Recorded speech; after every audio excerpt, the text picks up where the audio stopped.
Let us start this lecture with a thought process from Rudyard Kipling.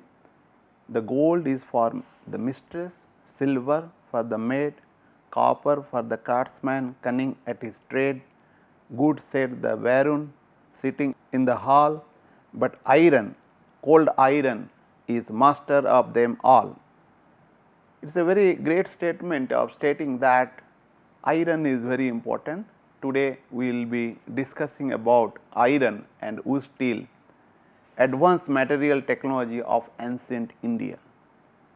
And in the last few lectures we have looked at various facets of ancient Indian technologies, but today we will be looking at this iron, which is quite important even today.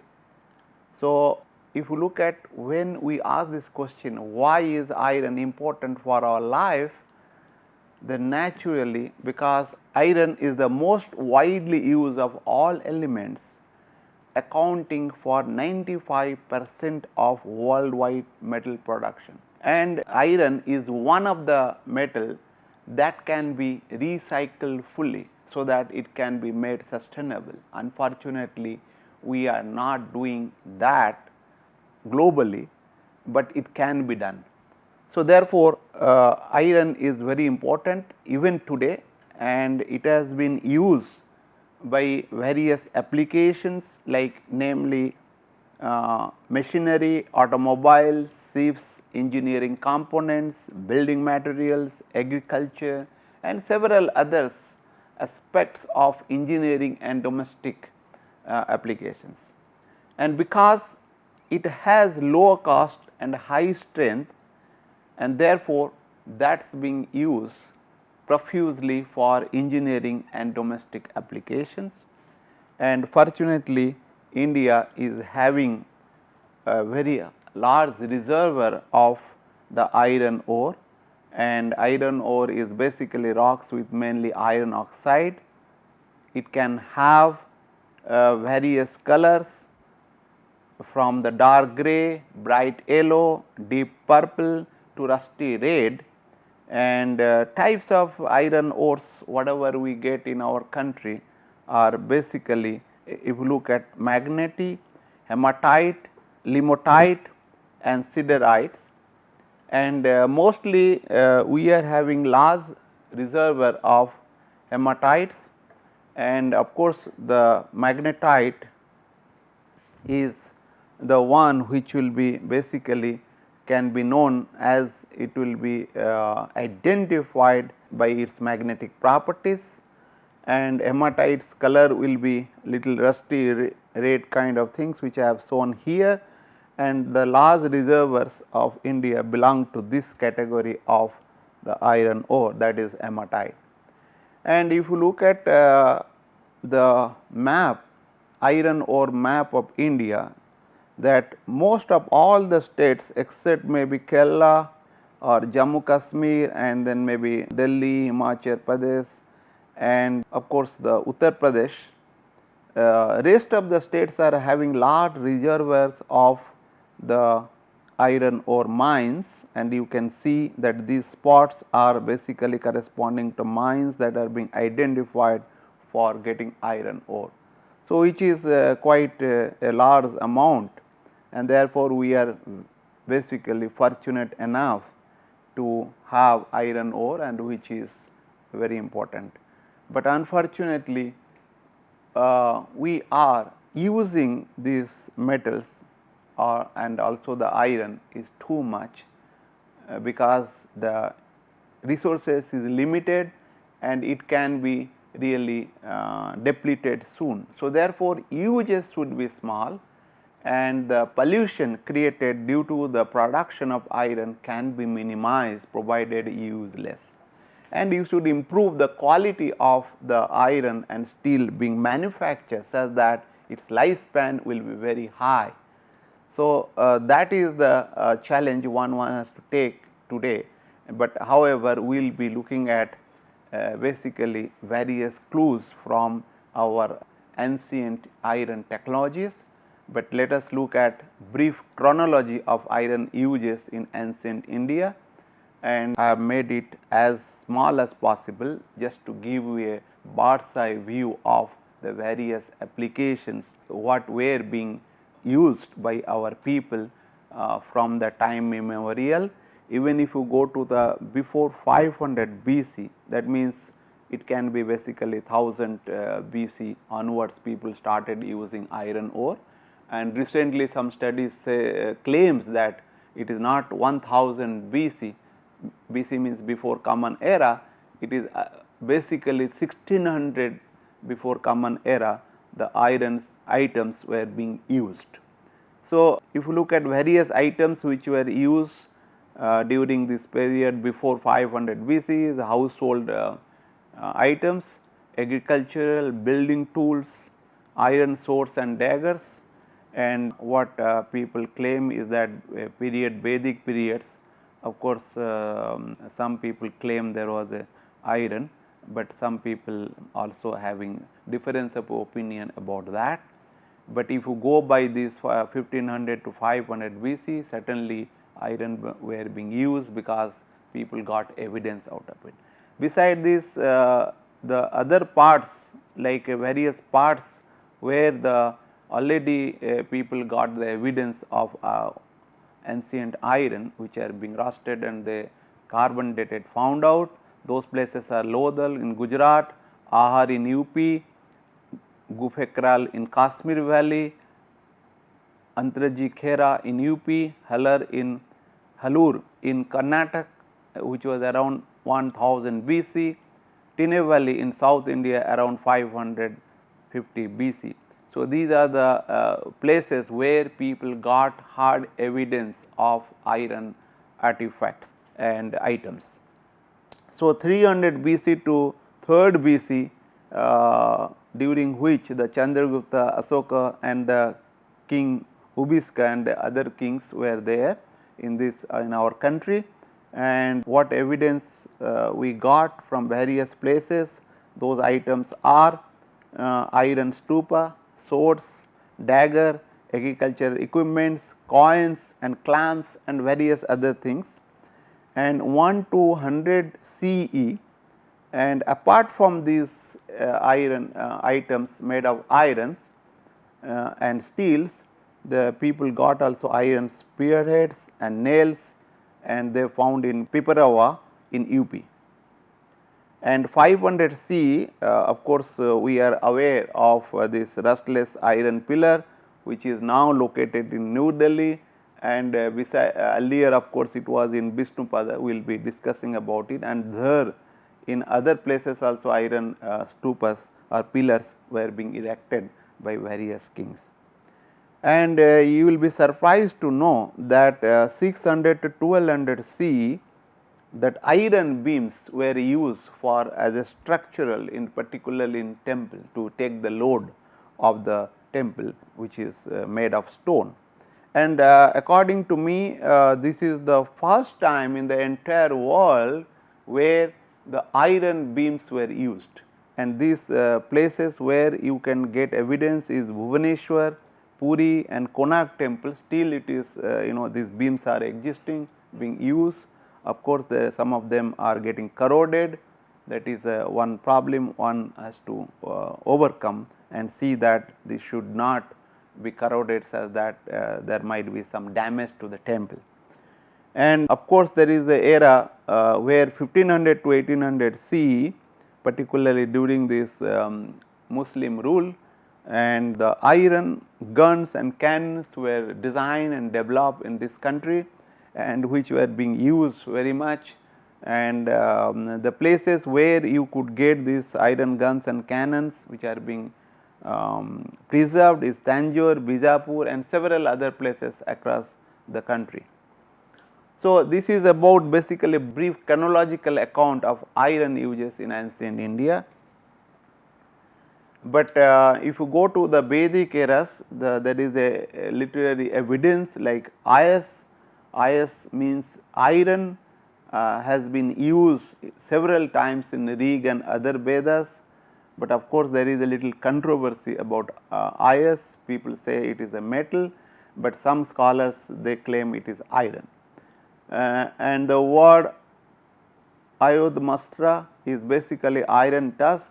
In Atharvaveda you can see these are the volume numbers and richas, and the word Ayojala basically iron nets and iron hooks are being used in several places in Atharvaveda. So, therefore, if I consider the IS as iron, then naturally very great technology of making various complicated items were there at that time. But of course, these are the literary evidence, and even people have used this as a prayer, like in Vedas, Atharvaveda, that is homage be to the thee, O Nirti, thou of keenness, unfashioned the blunt fetters of iron. So, that is also indicate that iron was used as a very much, that is a common word in that at the time. Therefore, they have used basically as a similitude. So, there is another slokas from Atharvaveda, Ayasmaye, Drupadi and others, like thou wast bound here at an iron post, bridled with the death that are 1,000. So, this is basically a pillar kind of thing, which people are already described in the slokas of Atharvaveda. Therefore, we can say that from this application it looks to me that iron is the were being used at that time. Therefore, it is commonly, it has come on the richas or the slokas of Vedas. Beside this, the earliest iron age sites in South India, that is Halur in Karnataka and Adichanallur in Tamil Nadu, which is around 1000 BC. And in the epic period, something 500 BC to 100 BC, you will find basically one sloka I have taken from Manusmriti chapter 11, which says that Mani Mukta Pravalanang Tamrasya Rajatasya cha Aya Kansyo Palanang cha Dwadasahang Kananata. That means Aya means basically it is iron. It is very clear this word Ayas is basically not the metal, but rather iron, because in these slokas there are several others like Tamra, Rajata and other things, Kansya are all other metals are there, so also Ayas. So, therefore, it must be the iron. Aya means it is iron, so also Ayas is the iron which was used in Veda. So, from this argument one can say that iron was used for various, for fabrication of various items during Vedic period also. So, let us look at the prehistoric antiquities in Tinne Valley of Tamil Nadu, which I have shown here. These are the iron swords,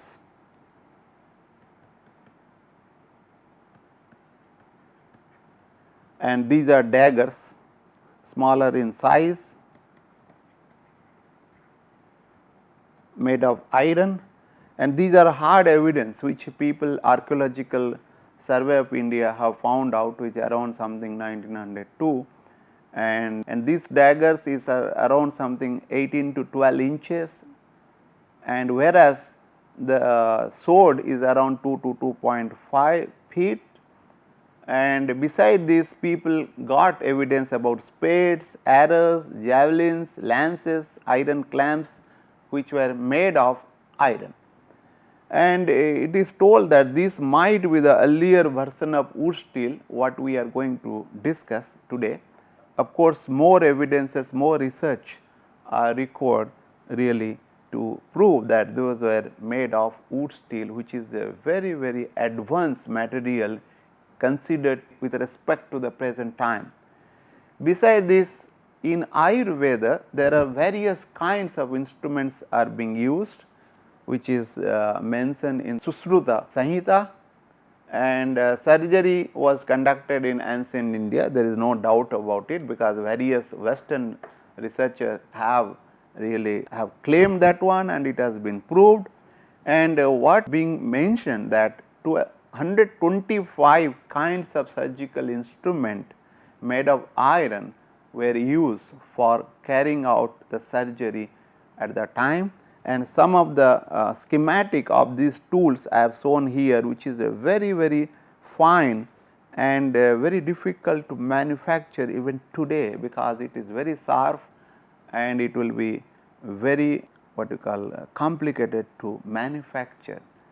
And at that time they were having technologies I guess, so that they might be using it, and also it should not be affecting the body. That is also important thing what they are doing. So, and most of us we are aware about this rustless iron pillar. This is your basically iron pillar, which is located currently at Delhi in the Qutub Minar, and this you can see, but this was basically was not in Qutub Minar during the Muslim invasion. It was being basically taken from the original place, which is the Sanchi or the Bidisa, and this iron pillar was manufactured during the era of Chandragupta II, which is around 400 to 413 CE, and it was basically erected in the honor of Lord Vishnu on the mount of Vishnupada or Udayagiri. Today it is known as Udayagiri mountain, and located near Sanchi and Bidisa, about 50 kilometers from the Bhopal, which is the capital of the MP. And this was really a very marvelous, is one of the wonders what we are having, and it is still rustless, having so many years of its existence, and it is subjected with the climatic condition changes. It is exposed to the climate, still it is rustless, and that is lot of research being done why it is so, although some of the theories have been put forwarded by various researchers, but still then people have not got the complete picture why it is rustless. So, if you look at irons were being used by various places which and various era, in the very long era it has been used, but however they were having also knowledge to classify, and various kinds of iron were being used which can be classified according to its properties.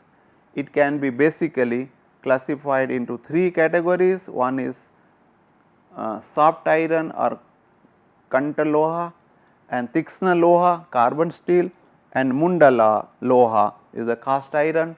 And again this soft iron is divided into another 5 kinds according to the ancient scriptures. Brahmaka is very soft magnetic iron, Chumbaka is the basically mildly magnetic and stick to iron pieces, and Karsaka it can attract iron objects,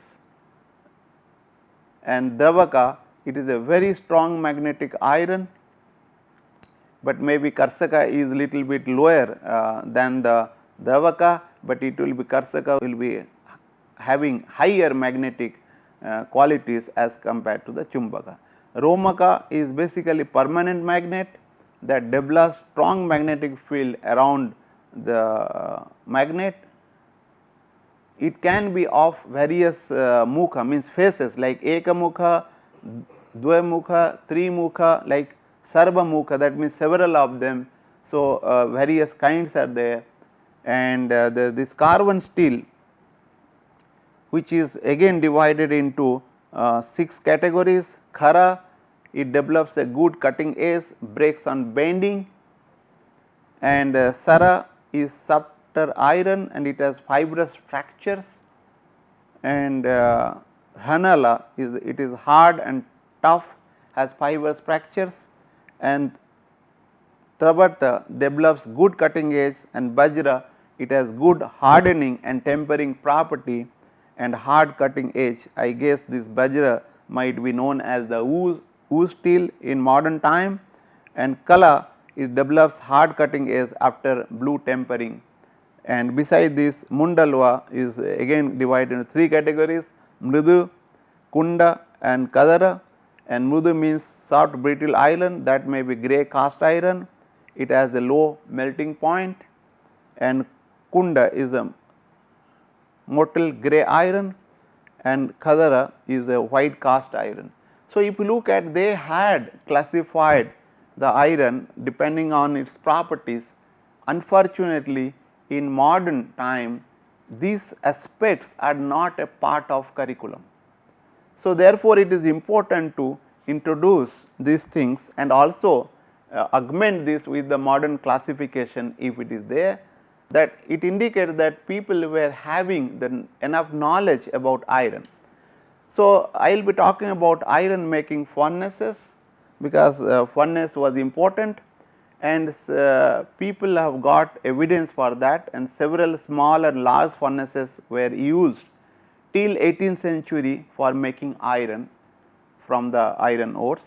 And unfortunately, due to the British rule and their policies, these furnaces and this procedure of being making iron indigenously was lost, and these furnaces were called Vati, Koti or Kosti. Of course, these are in different languages, name will be different, were made from locally available clay, and internal contours of some of furnaces were lined with natural china clay or refractory materials, and the furnaces were made either below the ground level or on the sloping of the hillock or above the ground level. The most of furnaces was having two holes, one for charging and discharging, and other is for discharging of molten metal and slag. Generally 2 years or the pipe is used for supplying the air. So, classification of ancient furnace, one can say that various 3 kinds one can classify, but of course, there are several other varieties. The furnace in South India were having bowl shaped hearth and conical shaft. The cylindrical furnace of MP where bloom are removed from the top of the furnace. Koti type furnace of Bhopal, Ujjain with a square or rectangular cross section for large production of iron, which is around 250 kg per day. But mostly the furnaces what were used in ancient India can produce a small quantity of the iron per day, but this is this kind of furnace was exceptional to other one. Let me talk about one kind of furnace which is used, even people claim something 700 BC in Nalanda, and this furnace is known as Naikund furnace because it was excavated near the Naikund for the first time, and Khairedis and Ujjaini and other places. So, if you look at, it is having a circular clay bricks which are being placed, it is like a kind of a inverted, it is like a cone kind of shape. It is tires through which the air will be passing through it, and these are of course the charcoals, and these are blooms which will be coming, and these are the tapped slags which is passing through that. And so, these you can see even today, like I have shown here, it is basically made from the prefabricated clay bricks, whereas other furnace were being constructed by digging holes in the earth, and this is similar to that like you are having. So, this is known as Bloomery furnace, and there is another furnace, Dhatwa furnace. If you look at, this is being below the ground, the peat is being made, and this is your ground level, and smelting charges are being placed here, and then burning fuels, and these are the bellows through which air, pressurized air can be passed through, and this person which will basically actuating the bellows, which will be air will be passing through this, air will be moving into this, so that you will be getting oxygen enough for the combustion to take place, and you will get the little higher temperature then. Beside this, this is a furnace which was obtained even till it was used maybe 20-30 years back, but today it is discontinued by the tribals of Bishnupur, and this furnace, if you look at the smelting furnace, and this is having a height of 800 mm, and here it is a diameter on the bottom is 500 mm, on the top it is 150 mm. It is like a chimney that it will be allow the hot gases to move up, and if you look at, if you take a cross section of this, you will get this cross section. These are also the furnace wall made of bricks and other things. So, this is your tires, and this is temporary charcoal wall it will be, and then it will be containing the charge, and of course, there is a bamboo rope for support, putting the bellows, and then people can hold it, and then they can pressurize these bellows or actuate these bellows, which are not shown here. In India, furnaces for iron smelting other seems to be reused after relining and repairing with the refractory clay, unlike the cluster of furnace excavated in western countries. That means, if you look at in the western countries, they were using the furnace once, after that they will make one another, but in our country we are reusing it. That means, it is more sustainable as compared to other one, and which I had not shown earlier. This is the bellows, and these are the bamboo air pipes which will be putting, so that a person will be pressurizing it one by one in a sequence manner by jumping on it, and or rather putting the pressure by the foot. And these are the slag pit which will be collecting the slags on this pit, and then of course you can, and this portion is basically you can get here some regions. So, and that is a quite interesting, and it is all made locally. You are not depending on the western countries or other things to do that, but today if you look at it, is we will have to depend on even various parts of the blast furnace, and which is very simpler and very easy to operate, and these are using like bamboos, and these hides, bellows is made of the hides of animals which were earlier available, and see, these are all being made by design by the local people. And so, let me talk about another kind of charcoal furnace which was used for even for Ayurvedic. This is known as Angar Kosti, means charcoal furnace, and its extraction iron from biotite and by Ayurvedic method, and Sattva Patana process, this is known as like Sodhana, basically purification of the iron ores, and which is being done today also. Bhavana, maceration and titrating, and Dhamana is heating and smelting, which is has to be carried out. So, the liquid used for Sodhana or the purification of minerals is Kanji, fermented liquid, like you can say it is basically fermented kind of curd and other liquid.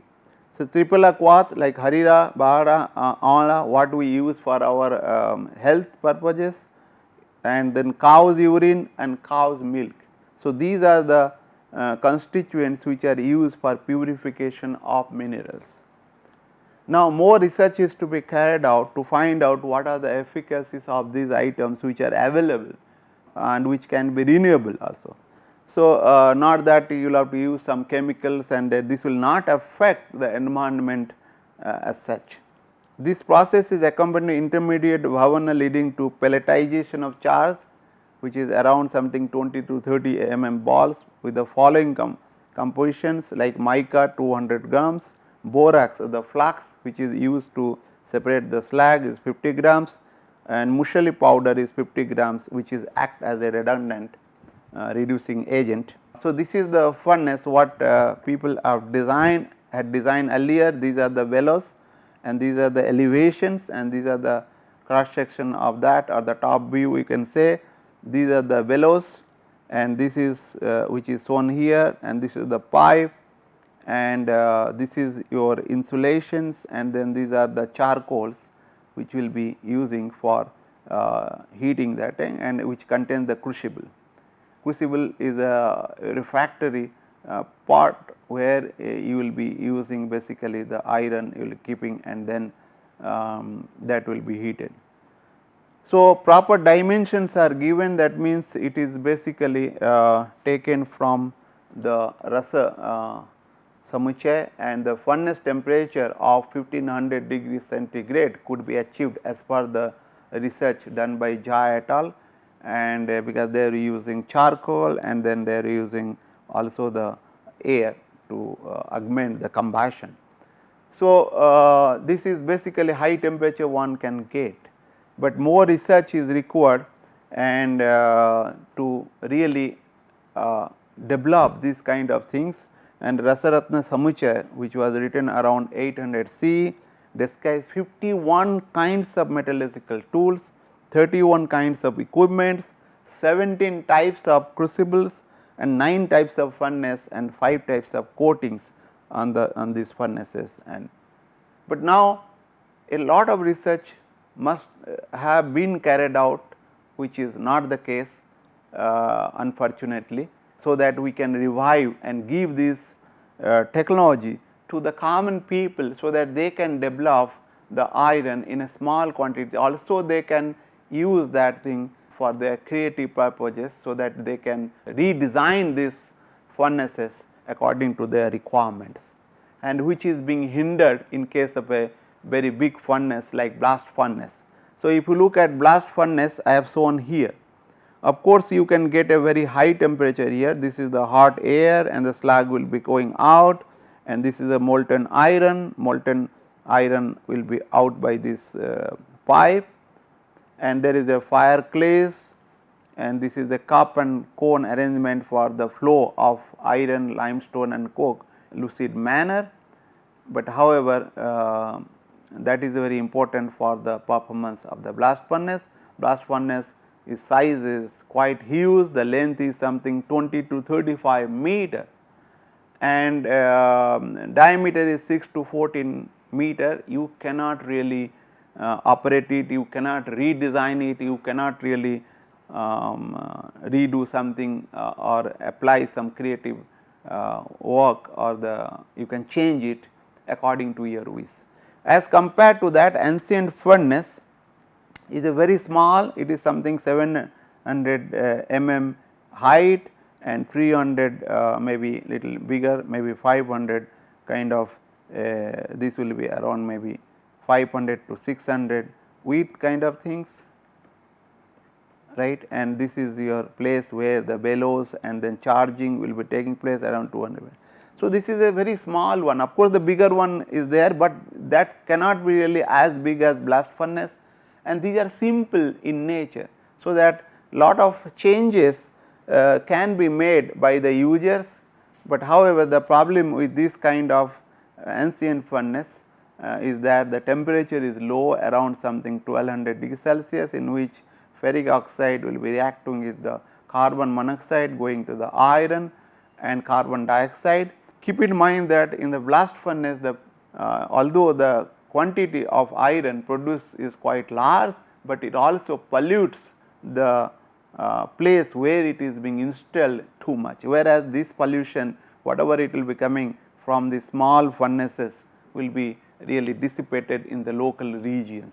So, therefore, from that perspective, it is really good, and of course, the disadvantage is that low temperature. So, you will not get the molten iron out of it, but however, this is better than this. Let us look at how does really it was taking place. Like iron ore undergoes the beneficiation, and then you will get the rich iron, then it will be coming to the solid state reduction. So, there is a difference between the bloomery iron what we are furnace, what we are blooming iron blooms what we are getting, because it was occurring under the reduction state, and this reduction things was really coming up again in the modern time, and the temperature is maintained is around 1000 to the 1200 degrees Celsius. Of course, for that you will have to add this wood, or the wood will be from the wood you will get the charcoal through the partial oxidation, and this charcoal will be used for this in this furnace. So, if you look at wood, if we are using, it is basically renewable in nature and so also sustainable, provided you use is less quantity. And the fluid slag will be coming out of here, and you get the hot sponge iron. If you hammer it, then you will get iron lump. People have now come up, improve this ancient technology. They are now getting also sponge iron, and India happens to produce a large quantity of sponge iron.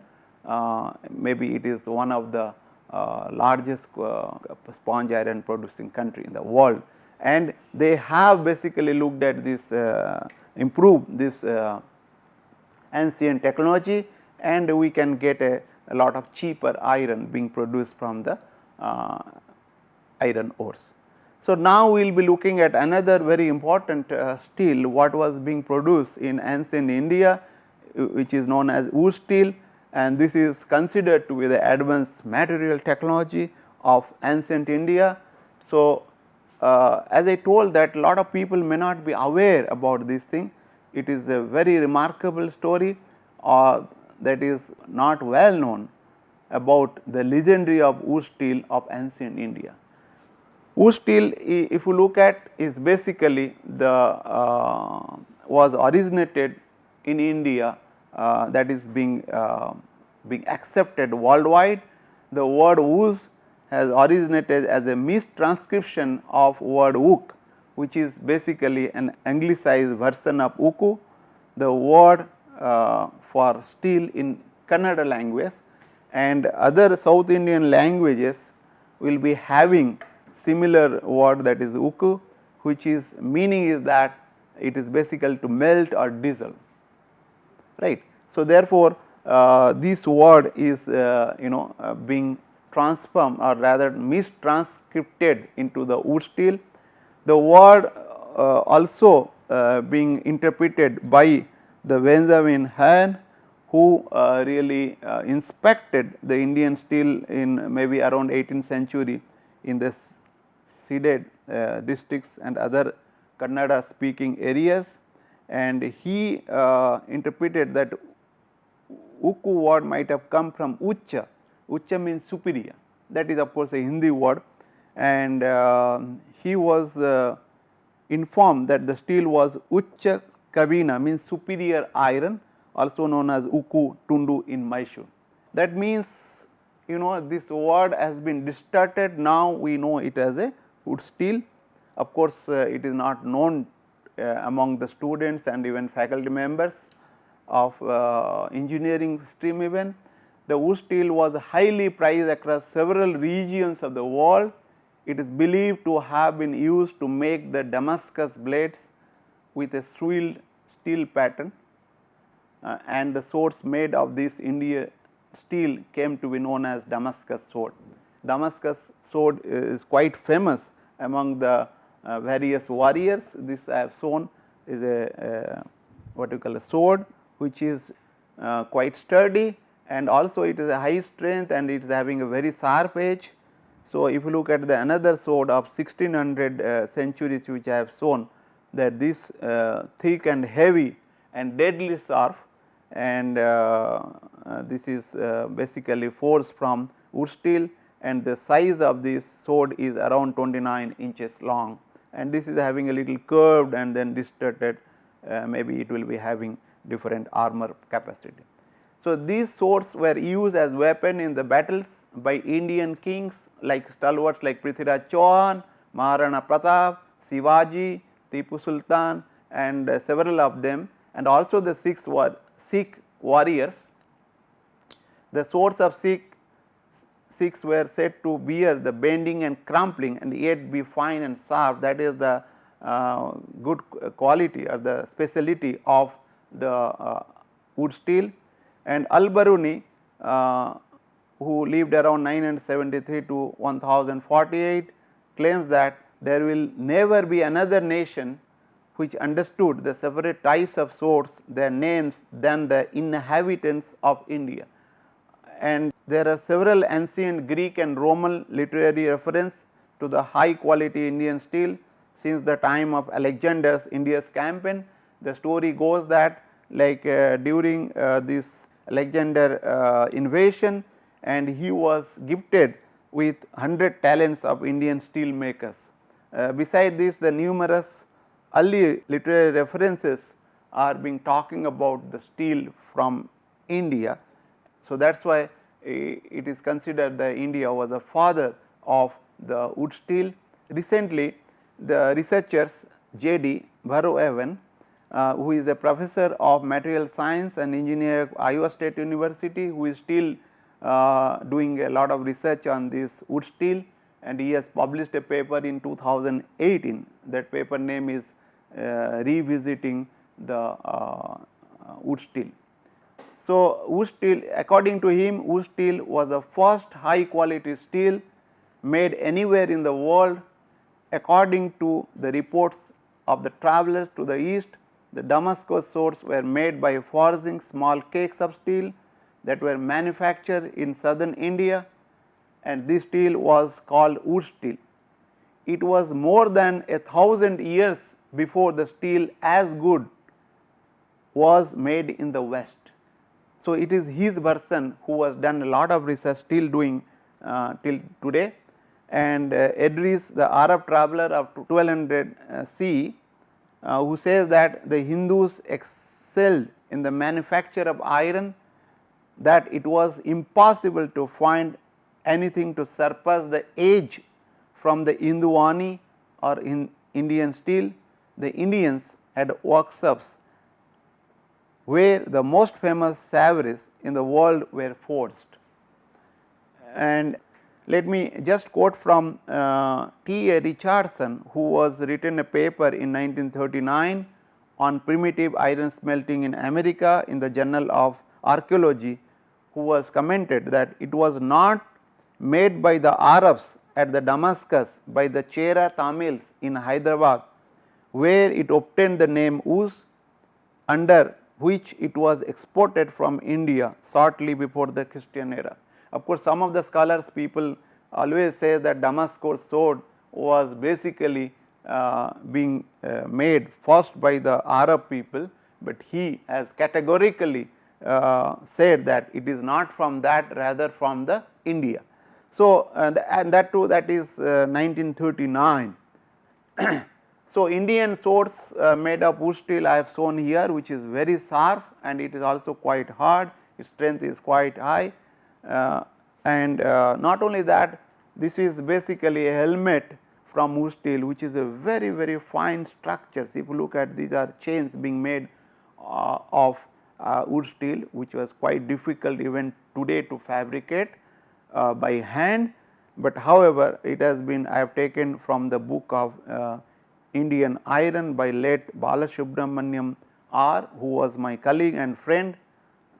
He had carried out a lot of research on archaeology, archaeometallurgy, and the typical body protection gear wrought iron of the made of wood steel as shown here. These also photographs I have taken from his books, and which is quite sturdy because it can really take the blow of the opponent's force being applied by the sword and other things. So, wood steel is an ultra high carbon steel, which is containing around 1 to 2% of carbon, exhibiting properties such as superplasticity and high impact strength. It qualifies as an advanced material in modern terminology. So, that was being developed and designed by our ancestors, and these are the typical long swords made from the woods I have shown here, which is taken from Mehrgarh Museum of Jodhpur, and again I have taken from the book of R. Balasubramaniam, and typical small blades from the wood steel from Mehrgarh Museum. These are the made out of wood steel, and again this photograph I have taken from his book. So, chronological evidence, if you look at of the wood steel, it goes back to 300 BC. The crucible process at Kodumannal of Tamil Nadu is basically related to wood steel, but nowadays people are claiming it is not 300 BC, rather 600 BC. And 100 BC Roman accounts of cerric iron pointing to the Chera region of South India, and 300 CE the Alexandria alchemist Zosimus of Panopolis publishes an unequivocal reference to Indian crucible steel, and 900 C crucible steel production spread to Central Asia in a very vigorous manner, and 1589 Giambattista della Porta of Italy emphasized the heat treatment of wood steel. Of course, several other researchers have done work. In 1677, in a first inquiry in UK, Joseph Moxon sets the temperature limits for forging South Indian wood steel.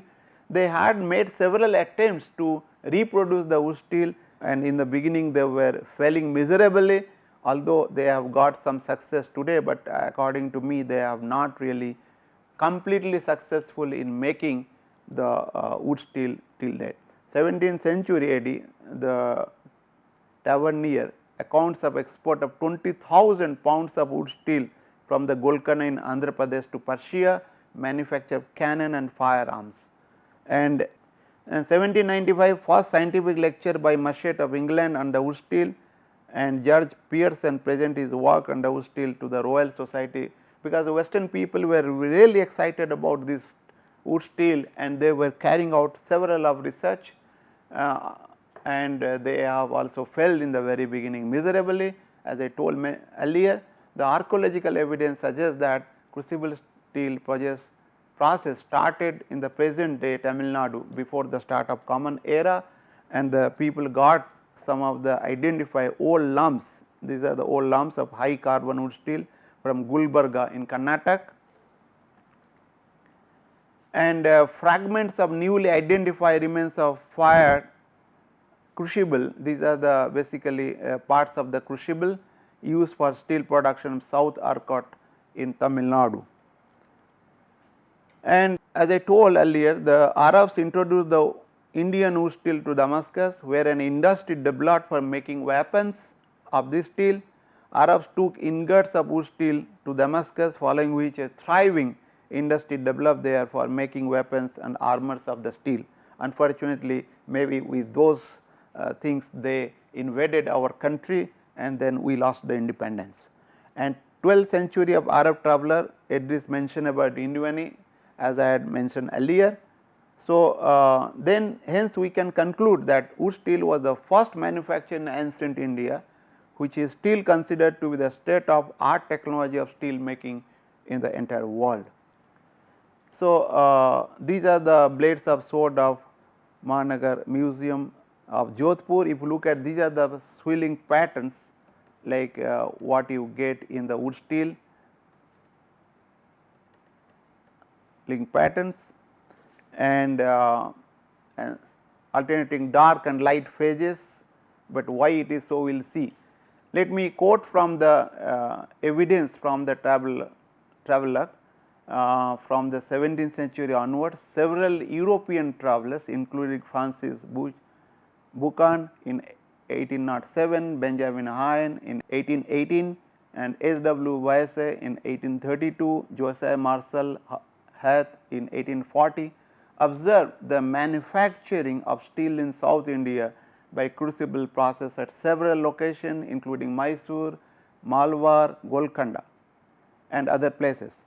So, about iron working during Tipu Sultan reign, the Francis Buchan writes, there were numerous iron smelting furnaces and forges around the Channapatna, and the finished products are being used for manufacturing arms and employing a large number of workmen. Tipu took it from the workmen at 3 fanams a mount, 9 shillings and 3 and 1/4 pence a hundredweight. He gave them, however, great employment. The furnace is constructed in a hut, consists of horizontal pit and a vertical fireplace sunk below the ground level. He has described very clearly how the furnace being fabricated at that time. The ash pit is about 3/4 of a cubit in width and height, and conducts from the lower part of the fireplace to outer side of the hut, and where it ends in a square pit used for drawing ashes. The fireplace is a circular pit that descends from a surface of ground to the bottom of ash pit. Its mouth is a little dilated. Parallel to the ash pit, a little distance from the mouth of the fireplace, a mud wall is erected in order to shield the workman from the sparks and glare of the fire. The mud wall is about 5 feet high, and through the bottom of this passes an earthen tube which conducts into the fireplace the wind of the two bellows, each made of bullock's hide, and the crucibles are made in a conical form of unbaked clay. So, this is a detailed description has been given about the furnace and the way they were manufacturing the wood steel.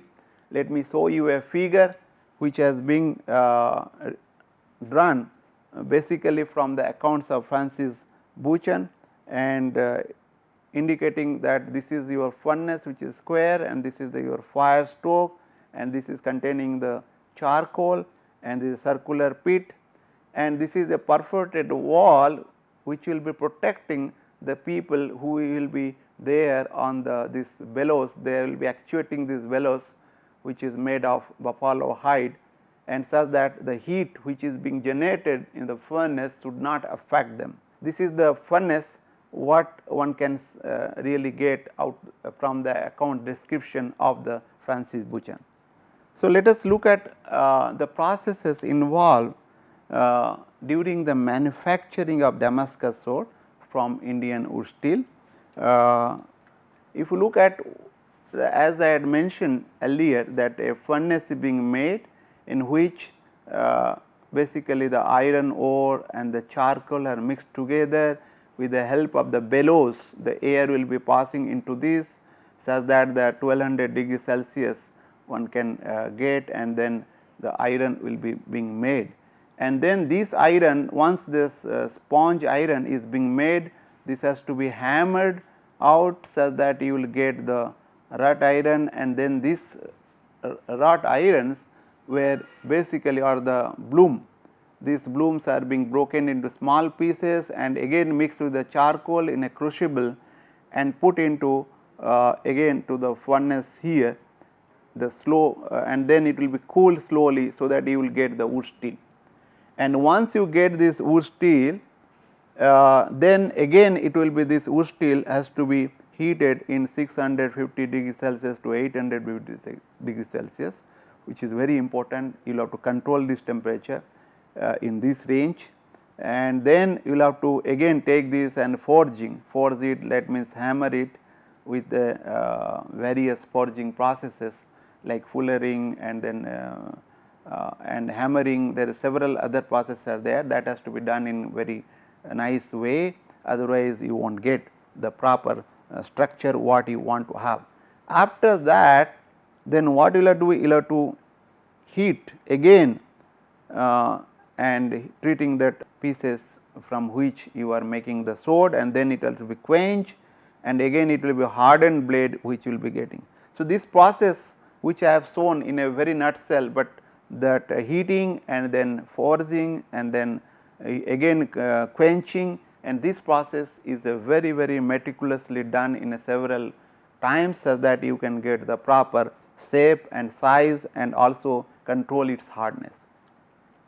So, recently the researcher have really looked at more carefully. They have taken the original Damascus sword made of wood steel, and they have also reconstructed the wood steel in recent time, and that is the micrographs which are being shown here.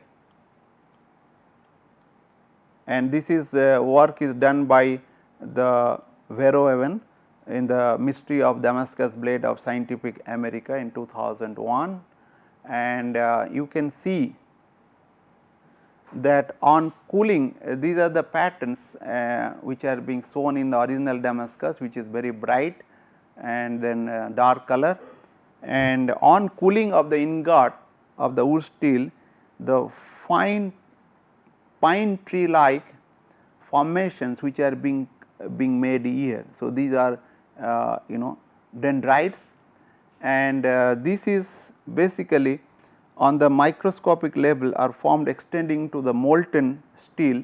So, actually impurities atoms like frozen in places, they get frozen first, and then afterwards of course get into this finger like or the pine like structures which are being solidified, and these are of course the liquid hot liquid metals.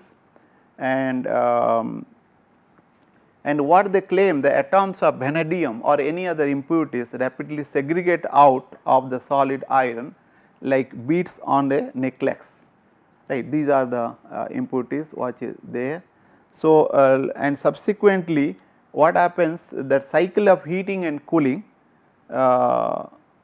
these impurities atoms are the basis for the growth of hard iron carbide cementite particles, and these are being shown as the light colors. So, these light colors are basically cementite particles.